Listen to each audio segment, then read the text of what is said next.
तो आज आप सभी को बताने वाले हैं बीएसएससी का सेट जीके जीएस का। तो चलिए वीडियो को शुरू करते हैं कि राज्यसभा के संदर्भ में निम्नलिखित में से कौन सा सही है। यानी राज्यसभा के संदर्भ में निम्नलिखित में से कौन सा सही है। ऑप्शन में दिया गया है कि राज्यसभा का सही है, यानी राज्यसभा सही नहीं है। इसके सभा 1/3 सदस्य प्रत्येक 2 वर्ष पर रिटायर होते हैं। राज्यसभा का गठन 1958 में हुआ था। राज्यसभा को 12 सदस्य राष्ट्रपति मनोनीत करता है। तो ये सी नंबर ऑप्शन जो है ये गलती है, क्योंकि राज्यसभा का गठन जो हुआ था 1952 में हुआ था। कब हुआ था? 1952 में हुआ था। यहाँ पे दिया गया है 1958, यानी राज्यसभा का गठन जो हुआ था 1952 में हुआ। तो ऑप्शन नंबर सी आंसर हो जाएगा। गलत में, लेकिन राज्यसभा का गठन जो हुआ था 1952 में हुआ था। नेक्स्ट क्वेश्चन है कि बीमारियों के जांच के सही रूप में दोनों स्तंभों को मिलान कीजिए। यानी विडाल टेस्ट जो होता है टाइफाइड के रूप में जो होता है, यानी विडाल टेस्ट जो होता है बीमारी, उसको टाइफाइड से चेक किया जाता है। किसलिए? टाइफाइड रोग जो है विडाल टेस्ट से चेक किया जाता है। उसके बाद आता है डिक टेस्ट जो होता है स्कारलेट फीवर जो होता है उसको डिक टेस्ट चेक किया जाता है। उसके बाद आता है टोर्निकेट जो होता है डेंगू बुखार, यानी डेंगू मच्छर काटता है, यानी बुखार जो होता है मच्छर, उससे टोर्निकेट टेस्ट करते हैं। डेंगू बुखार वाला टोर्निक टेस्ट करते हैं। उसके बाद आर एन फैक्टर का संबंध जो है वो गेठिया से। किससे? गेठिया, यानी गेठिया जो होता है उससे टेस्ट होता है। कौन सा चेक? तो आर एन फैक्टर। उसके बाद है एलिसा टेस्ट जो होता है एड्स से, यानी एड्स जो होता है उसको चेक किससे करते हैं? तो एलिसा टेस्ट से चेक करते हैं एड्स का। उसके बाद नेक्स्ट क्वेश्चन जो हो जाएगा कि हाल ही में ब्राज़ील में नवजात शिशुओं में माइक्रोसेल्फी या लघुशिरता के लक्षण मिले। इसका कारण क्या है? तो इसका कारण है जीका वायरस जो है, इसके कारण जो है वो हाल ही में ब्राज़ील के नवजात शिशु को माइक्रोसेल्फी या लघुशिरता का कारण लक्षण मिला है। उसके बाद होता है नेक्स्ट क्वेश्चन आ जाएगा कि जोआकिन गुर्जमुन उर्फ अल चाम्पो गुजमैन एक है। तो ऑप्शन नंबर बी जो हो जाएगा मैक्सिको का नस्ली दवा का तस्कर, यानी दवा का तस्कर होता है। तो वहाँ पे मैक्सिको के नशीली दवाओं का तस्कर, नशीला जो होता है नशा लगता है उससे, उसका तस्कर कहाँ होता है? तो मैक्सिको में होता है। ऑप्शन नंबर बी हो जाएगा। कार की बैटरी में इसका इस्तेमाल किया था। कार की बैटरी जो होती है उसमें किसका इस्तेमाल किया था? कौन सा अम्ल का इस्तेमाल किया था? सल्फ्यूरिक अम्ल, हाइड्रोक्लोरिक अम्ल एसिड, या नाइट्रिक एसिड, या सिट्रिक एसिड। तो ऑप्शन नंबर ए जो हो जाएगा सल्फ्यूरिक एसिड जो होता है वो जो है कार की बैटरी में उपयोग किया जाता है। सिट्रिक अम्ल जो पाया जाता है वो पाया जाता है नींबू में पाया जाता है। किसमें? नींबू में सिट्रिक अम्ल पाया जाता है। उसके बाद नेक्स्ट क्वेश्चन जो हो जाएगा कि 2015 में गठित नीति आयोग के उपाध्यक्ष कौन थे? 2015 में गठित नीति आयोग जो होती है उसका आयोग के उपाध्यक्ष कौन थे? तो ऑप्शन नंबर सिंधु खुलकर और विवेक देवराय, BS सरावत। तो ऑप्शन नंबर बी हो जाएगा अरविंद पनगठिया थे। कौन थे? अरविंद पनगठिया जो थे उपाध्यक्ष 2015 में नीति आयोग के। अभी का समय में है राजीव कुमार है। कौन है? राजीव कुमार जो है उपाध्यक्ष है। राजीव कुमार जो है उपाध्यक्ष है अभी वर्तमान में। उसके बाद होगा कि नीति आयोग के उपाध्यक्ष के बारे में बताया, और अध्यक्ष पूछेगा तो कौन हो जाएगा? नीति आयोग के अध्यक्ष जो हो जाएगा वो प्रधानमंत्री होता है। कौन होता है? प्रधानमंत्री नीति आयोग के अध्यक्ष होते हैं। उसके बाद होता है नेक्स्ट क्वेश्चन जो हो जाएगा कि भारतीय नौसेना का वायुसेना 2015 में ऑपरेशन राहत का चलाकर भारतीय तथा अन्य एक देश से निकाला गया सही देश चुने। मिस्र देश से, ईरान से, सीरिया से। तो ऑप्शन नंबर डी हो जाएगा डी, यानी यमन से निकाला गया था। किससे? 2015 में ऑपरेशन राहत, ऑप्शन नंबर डी यानी यमन से निकाला गया था। नेक्स्ट क्वेश्चन जो है कि बोको हरम क्या है? तो प्रतिगल सिसानों का एक समूह, पायोनिक पेंटिंग, हाल में सक्रिय एक ज्वालामुखी, नाइजीरिया का एक आतंकी संगठन। तो ऑप्शन नंबर डी जो हो जाएगा नाइजीरिया का एक आतंकी संगठन। इसका गठन जो हुआ था 2002 में हुआ था। कब हुआ था? इसका गठन जो है 2002 में हुआ था। नाइजीरिया का आतंकी संगठन के बारे में बताया था। नेक्स्ट क्वेश्चन जो हो जाएगा कि मरणोपरांत प्रथम भारत रत्न किन्हें दिया गया था? प्रथम पूछ रहा है, ठीक है। यहाँ पे प्रथम पूछेगा तो ऑप्शन नंबर डी हो जाएगा। कौन सा? लाल बहादुर शास्त्री जी को मरणोपरांत भारत रत्न दिया गया, यानी उनको मर जाने के बाद उनका भारत रत्न मिला लाल बहादुर शास्त्री का। इनका जन्म जो हुआ था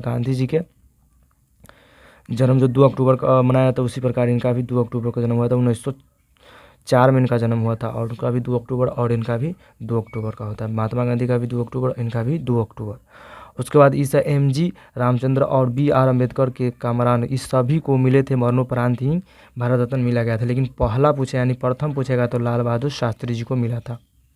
उसके बाद है नेक्स्ट क्वेश्चन की गाय की गर्भावधि क्या होती है, यानी गर्भावधि जो होती है वो होती है 150 से 300, 365, 274, 280, यानी ऑप्शन नंबर बी जो हो जाएगा 274 से 280 दिन होती है। 150 दिन जो होती है वो भेड़ की होती है। किसकी? भेड़ की गर्भावधि। भेड़ जो होती है उसकी जो होती है 150 दिन, और बाकी 300 दिन और 365 दिन किसी का नहीं। और नेक्स्ट क्वेश्चन जो हो जाएगा कि निम्नलिखित में से नदियों का किसका उद्गम भारत में नहीं है, यानी कौन सा नदी जो उसका उद्गम जो भारत में नहीं है। तो सतलज नदी, रावी नदी, चिनाब नदी और ब्यास नदी। तो ऑप्शन नंबर ए जो हो जाएगा कि सतलज नदी जो है उसका उद्गम जो भारत में नहीं हुआ, यानी रावी नदी का, चिनाब नदी का, ब्यास नदी का भारत में उद्गम है। उसका नेक्स्ट क्वेश्चन है कि भारत में सर्वोच्च न्यायालय के संदर्भ में कौन सा कथन सही है। तो इसका केवल मूल क्षेत्राधिकार है, इसका केवल अपीलीय क्षेत्राधिकार है, इसका केवल परामर्श संबंधी क्षेत्राधिकार है, इसका मूल अपीलीय परामर्श संबंधी क्षेत्राधिकार है। यानी ऑप्शन नंबर डी हो जाएगा कि इसका मूल अपीलीय और परामर्श क्षेत्राधिकार है। नेक्स्ट क्वेश्चन हो जाएगा 40 नंबर कि जल्लीकट्टू सांढो, यानी जल्लीकट्टू सांढो की लड़ाई किस राज्य में संबंधित है। सांढे की लड़ाई जो होती है वो किस राज्य में संबंधित है उसके बारे में बता रहा है। तो Andhra Pradesh, Kerala, Karnataka. Option number D जो हो जाएगा तमिलनाडु में। ये तीनों छोड़कर ऑप्शन नंबर डी जो है जल्लीकट्टू सांढो की लड़ाई जो है ऑप्शन नंबर डी यानी तमिलनाडु में सांढो की लड़ाई होती है। उसके बाद नेक्स्ट क्वेश्चन जो हो जाएगा कि निम्न में से कौन सा नदियाँ अमरकंटक से उद्गमित है, यानी निम्न में से कौन सी नदी जो अमरकंटक से उद्गम होकर निकलती है, यानी Tapti, Narmada, Son Betwa. Option number D Chambal Betwa.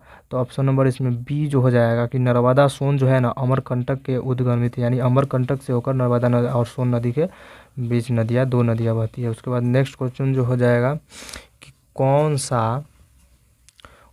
सा स्थान ब्रह्मा के मंदिर का तथा पशुओं के मेले के लिए प्रसिद्ध है। ब्रह्मा का मंदिर और पशुओं के मेले के लिए कौन सा स्थान जो है वो प्रसिद्ध है। तो पुष्कर मेला जो है वो ब्रह्मा के मंदिर के लिए और मेले के लिए प्रसिद्ध है। सबसे बड़ा पशु मेला के बारे में कहेगा तो जो है सोनपुर, सबसे विश्व एशिया का सबसे बड़ा पशु मेला सोनपुर को बोला जाता है। सोनपुर को एशिया का सबसे बड़ा मेला बोला जाता है। उज्जैन क्षिप्रा नदी के किनारे अवस्थित है। भारत का पहला ऑर्गेनिक राज्य कौन सा है। भारत का पहला ऑर्गेनिक राज्य जो है वो कौन सा है। मणिपुर, उड़ीसा, सिक्किम, अरुणाचल प्रदेश। तो भारत का पहला ऑर्गेनिक राज्य के बारे में कहेगा तो सिक्किम हो जाएगा। सिक्किम जो है भारत का पहला ऑर्गेनिक राज्य, यानी ऑर्गेनिक से खेती की गई है वो राज्य कौन सा है। तो सिक्किम जो है ऑर्गेनिक राज्य। जनसंख्या की दृष्टि में कहेगा सबसे छोटा राज्य तो सिक्किम को ही बोला जाता है छोटा राज्य। नेक्स्ट क्वेश्चन जो है कि उच्छखलन कानून कौन सी कानून नहीं है। भारत के सर्वोच्च न्यायालय में किस मामले में इस सिद्धांत को संतुष्ट किया गया। तो ऑप्शन नंबर ए जो हो जाएगा कि यूनियन कार्बाइड केस जो है वो उल्लंघन कानून नहीं है। नेक्स्ट क्वेश्चन जो है कि युद्धग्रस्त क्षेत्रों में खनन का राजद्रोही गतिविधियों के बेचे जाने वाले हीरे निम्न से किस नाम से जाने जाते हैं। तो युद्ध ग्रस्त यानी युद्ध मतलब युद्ध से होने वाली वो हीरे के खनन के राजद्रोही गतिविधियों को बेचने के लिए जाने वाले निम्न के नाम पूछ रहा है। तो इस हीरे का नाम जो होता है वो ब्लड डायमंड, कल्फ्रिट डायमंड और वार डायमंड, इनमें से उपयुक्त सभी, यानी तीनों जो है ना वो लाल ब्लड के नाम से, यानी लाल जो हीरा जो होता है उसको ब्लड डायमंड कहते हैं और कल्पिट डायमंड और इसको कहते हैं क्योंकि इसमें युद्ध के कारण यानी राजद्रोही होता है, खून खराब होता है, इसी कारण इसको ब्लड डायमंड के नाम से भी जाना था और कल्पिट डायमंड यानी इसे लाल डायमंड भी कहा जाता है। ऑप्शन नंबर डी जो हो जाएगा उपयुक्त सभी, यानी सभी जो है वो ब्लड डायमंड है। हीरे का नाम जो है ब्लड डायमंड। हीरे की खान पूछेगा भारत में सबसे तो कहाँ तो हो जाएगा पन्ना में हीरे की खान है। पन्ना में सबसे बड़ा पन्ना में हीरे की खान है। उसके बाद नेक्स्ट क्वेश्चन जो हो जाएगा कि बोहरा कौन हो जाएगा। बोहरा कमेटी रिपोर्ट राजनीति के अपराधीकरण की थी जो बोहरा कमेटी द्वारा दी गई थी। इसके अध्यक्ष CNA बोहरा अभी राज्य है। तो ऑप्शन नंबर ए जम्मू एवं कश्मीर, असम के, तमिलनाडु के, केरल के। तो ऑप्शन नंबर ए जो हो जाएगा जम्मू एवं कश्मीर को बोहरा कमेटी रिपोर्ट किया जाता है। तो ऑप्शन नंबर ए हो जाएगा जम्मू एवं कश्मीर। जम्मू एवं कश्मीर में सबसे ज़्यादा क्या उगाया था? केसर उगाया जाता है। क्या होता है? केसर उगाया जाता है। जम्मू कश्मीर में केसर उगाया जाता है। उसके बाद नेक्स्ट क्वेश्चन जो हो जाएगा कि शराबबंदी यानी शराबबंदी संविधान की किस धारा में निर्देशित किया गया? शराब जो बंदी होती है वो धारा किस धारा में निर्देशित किया? तो 47, 37, 50, 48। तो ऑप्शन नंबर ए जो हो जाएगा 47 धारा जो है वो शराबबंदी के संविधान की किस धारा में? तो 47 जो है शराबबंदी के धारा में निर्देशित किया गया है।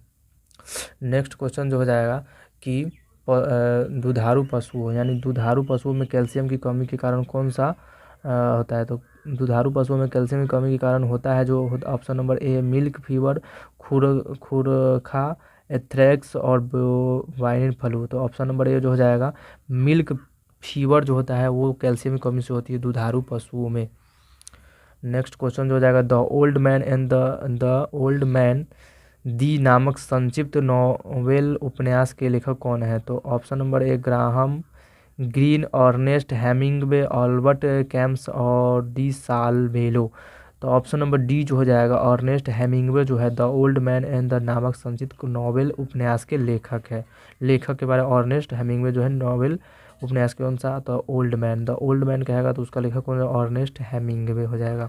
नेक्स्ट क्वेश्चन जो होता है कि भारतीय संविधान के कौन सा अनुच्छेद राज्य के संवैधानिक तंत्र यानी संवैधानिक तंत्र के असफल होने की स्थिति में राष्ट्रपति शासन का प्रावधान करता है? राष्ट्रपति शासन जब कब लेगा?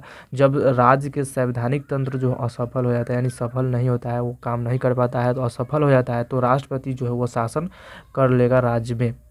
तो राज्य पर शासन करेगा, कर लेगा राज्य में। तो अनुच्छेद किसके तहत? तो अनुच्छेद जो है 356, अनुच्छेद 365, 359 और 360। तो ऑप्शन नंबर ए जो हो जाएगा अनुच्छेद 356 के तहत जो राष्ट्रपति शासन करेगा किसमें? तो राज्य में शासन करेगा। जब राज्यों के संवैधानिक तंत्र जो असफल हो जाएगा तो राष्ट्रपति जो है शासन करेगा राज्य में 356 के तहत, अनुच्छेद 356 के तहत करेगा। उसके बाद है भारत में जीनेटिक रूप से परिवर्तन किस फसल को व्यापारिक उत्पादन के लिए अनुशंसित किया गया था? तो ऑप्शन नंबर ए धान, सरसों, गेहूं, बीटी, कॉटन। तो ऑप्शन नंबर सी जो हो जाएगा बीटी कॉटन के लिए अनुशंसित किया गया था भारत के जीनेटिक रूप से।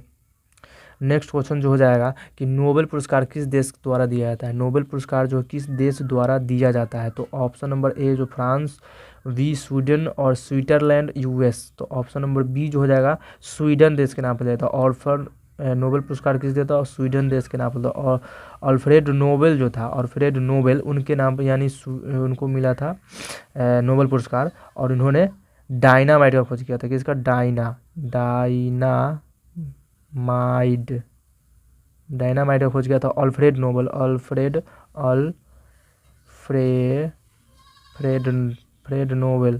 अल्फ्रेड नोबेल जो थे, अल्फ्रेड नोबेल उन्होंने खोज किया था किसका? डायनामाइट का खोज किया था। तो उन्हें मिला था क्या? तो नोबेल पुरस्कार मिला था। ये किस देश के द्वारा दिया जाता है? तो स्वीडन देश द्वारा दिया था। और ये किन क्षेत्रों में? तो 6 क्षेत्रों में इसे दिया जाता है। उसके बाद आता है नेक्स्ट क्वेश्चन जो हो जाएगा कि बनारस पुरस्कार किस देश के फिर से बनारस हिंदू विश्वविद्यालय का एक्ट 1915 में बनारस हिंदू विश्वविद्यालय की स्थापना का मार्ग प्रशस्त किया। इसके संस्थापक कौन थे? बनारस हिंदू विश्वविद्यालय पूछ रहा है। बनारस के हिंदू विश्वविद्यालय एक्ट 1915 में बनारस हिंदू विद्यालय की स्थापना मार्ग प्रशस्त करके इसके संस्थापक के बारे में पूछ रहे थे। इसके संस्थापक ऑप्शन नंबर ए मोतीलाल नेहरू, रविंद्रनाथ टैगोर, मदन मोहन मालवीय, श्यामचरण डे। तो ऑप्शन नंबर सी जो हो जाएगा मदन मोहन मालवीय ने बनारस विश्वविद्यालय की स्थापना की 1915 में। तो मिलते हैं नेक्स्ट वीडियो में। और सेट के लिए हमारे चैनल को सब्सक्राइब कीजिए। तो जल्दी मिलते हैं नेक्स्ट वीडियो में।